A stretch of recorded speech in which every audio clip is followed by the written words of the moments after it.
These villagers in the Simeon Mountains of the Gondar region of Ethiopia call themselves Beta Israel, the House of Israel.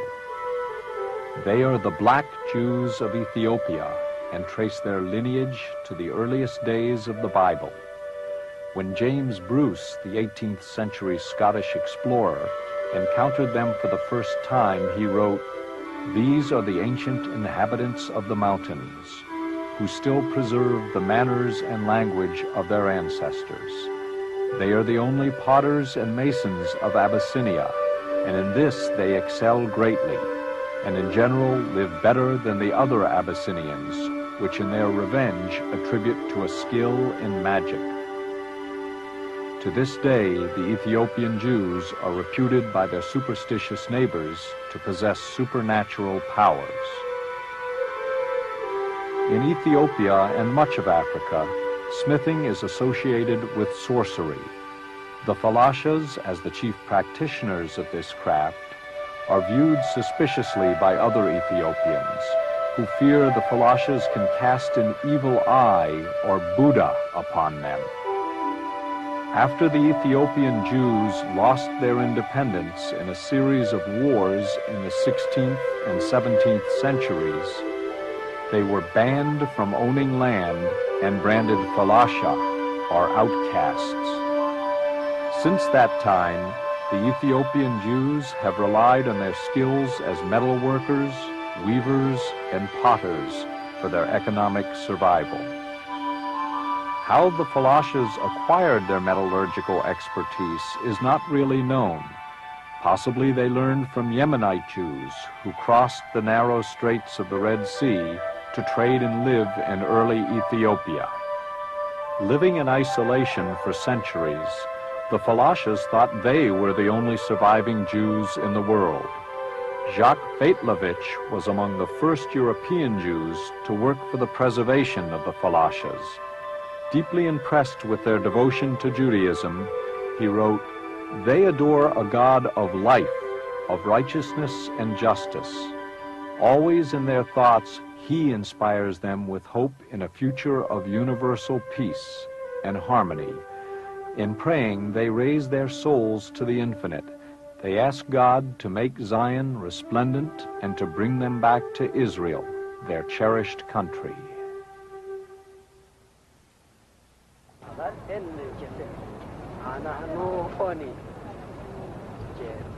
The Keses are the Ethiopian Jewish holy men.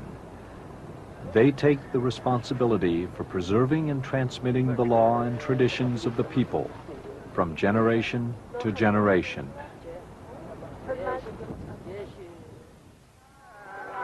When the famous Jewish scholar Halevi made his epic journey to Ethiopia in the 1860s, he was astounded to find that the Ethiopian Jews had maintained the Jewish lunar calendar precisely throughout the centuries, and that their religious observances coincided exactly with the religious holidays held by Jews around the world. In fact, he discovered an ancient Jewish people strictly observing the tenets of the Torah, the bedrock of the Jewish faith. The people prayed in Ge'ez, an ancient Semitic language now almost extinct, and today only used in religious services. In this rare film clip, the Keses are leading the people in the observance of the Saga, a Jewish Ethiopian holiday that commemorates the works of Ezra, the scribe priest who read the law to the Jews after the end of the first exile. Ezra admonished the Jews to obey and understand the laws of Moses faithfully. Ethiopian Jews believe that angels accompany man into the hereafter. The angel of light records man's good deeds, the angel of darkness his bad ones.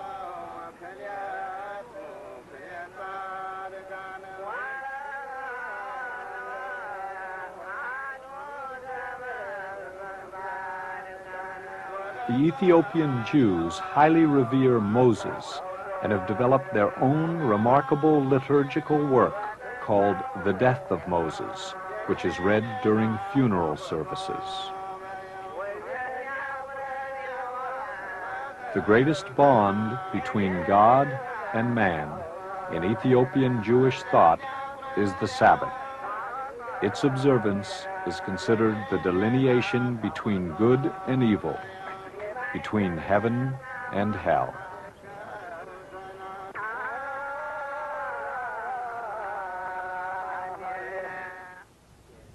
The Kessis themselves hold various opinions on just how and when Jews first came to Ethiopia.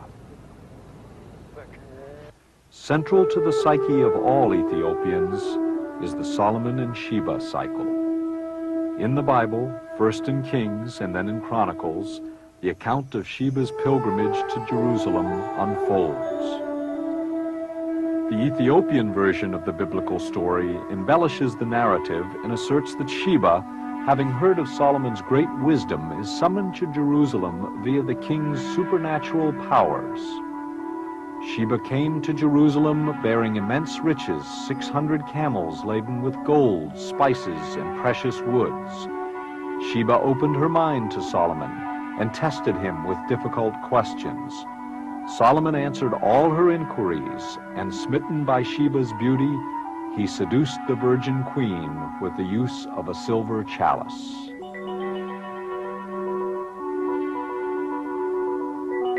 When Sheba departed for Ethiopia, Solomon presented her with a perfect pearl. Upon Sheba's arrival in Ethiopia, she gave birth to Menelik, son of Solomon, king of Israel, and Sheba, queen of Ethiopia.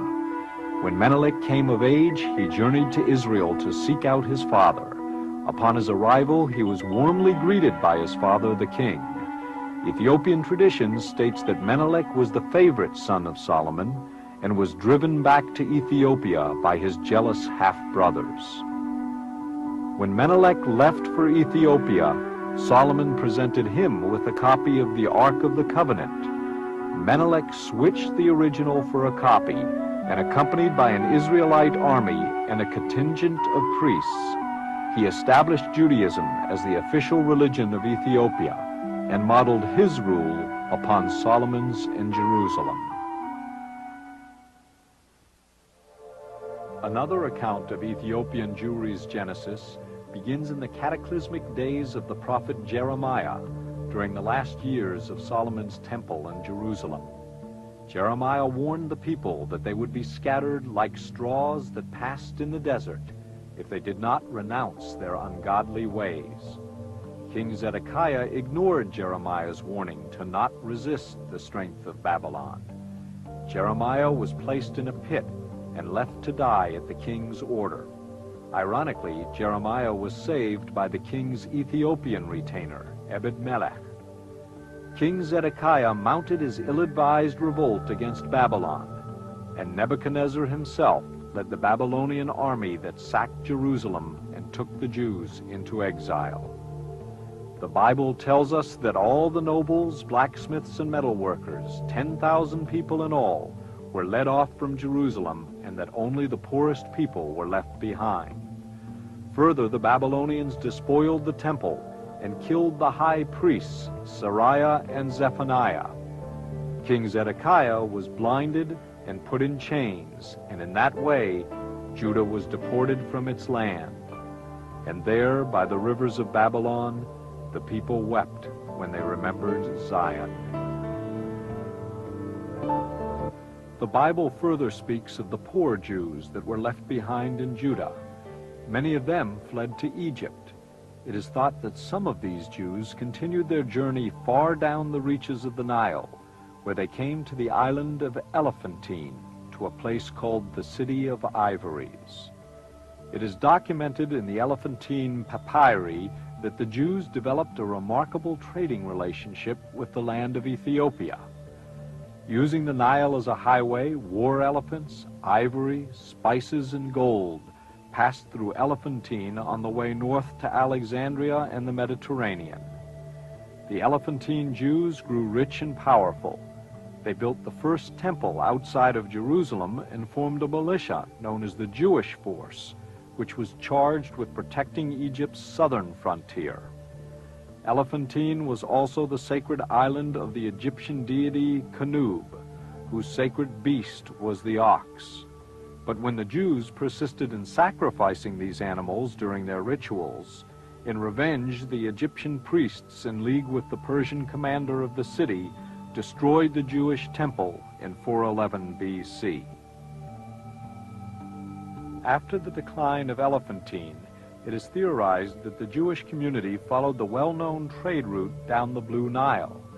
A Falasha spiritual leader said in the 1860s that, "We came after Jeremiah, we came by Sennar, and from there to Axum."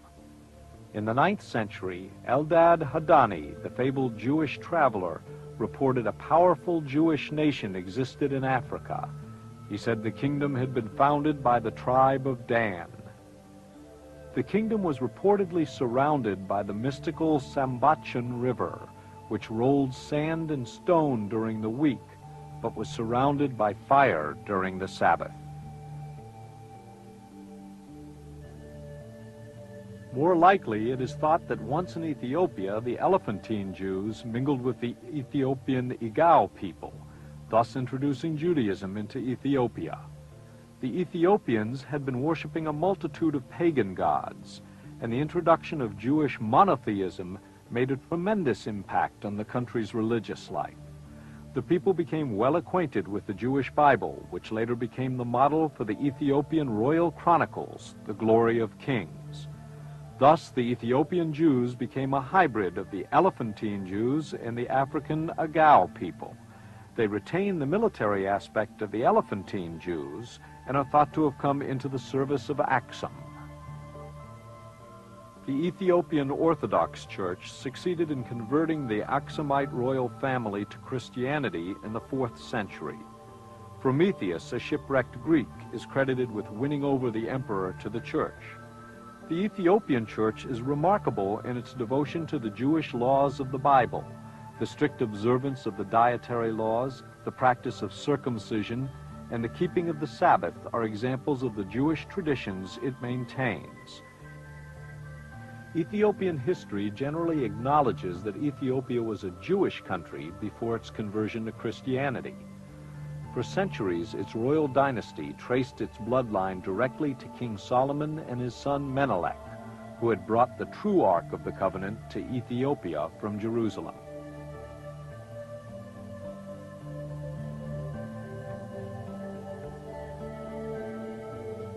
Ethiopia itself is mentioned several times in the Bible. Moses journeyed there when, as son of Pharaoh, he subdued the Ethiopians. And Ebed-melech the Ethiopian saved Jeremiah from the pit. In the 15th century, Abba Saga, the son of an Ethiopian emperor, converted to Judaism and proceeded to reform Falasha ritual and prayer. He also introduced the Christian practice of monasticism. Jewish monks became a fixture of Falasha life and retained great influence over the Falashas into the beginning of the 20th century. The most important of the Ethiopian emperors was Caleb, who in the 6th century AD conquered the Jewish king of Arabia, Abu Duwas. With this victory, the area now known as Yemen came under Ethiopian control. This enabled Axum to control the lucrative Red Sea trade to India and the Orient, and to accumulate vast wealth. Another spoil of victory were the Yemenite Jews, expert metal workers and arms makers, who were carried off to Ethiopia by the victorious Caleb. Some historians theorize that in these Yemenite Jewish prisoners are to be found the true origins of Ethiopian Jewry. Meanwhile, the Judaized Agao were appointed by the Ethiopian emperors to protect the western borders of Ethiopia. This region controlled the trade routes to Egypt and the gold-producing area of Gojam. Later, chafing under the Aksumite kings and gaining strength from their strategic position, the Falashas rose up under the rule of a beautiful Jewish queen named Judith. Encouraged by the